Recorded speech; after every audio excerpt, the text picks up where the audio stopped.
You ask Tiger to solve. This deals with linear equations with one unknown. The final result is x equals 115. Let's solve it step by step.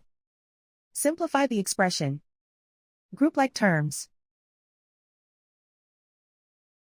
Simplify the arithmetic.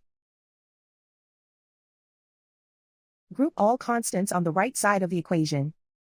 Subtract 195 from both sides. Simplify the arithmetic.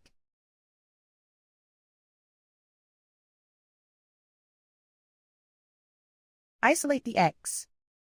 Divide both sides by 3. Simplify the fraction. Find the greatest common factor of the numerator and denominator. Factor out and cancel the greatest common factor. And so the final result is x equals 115.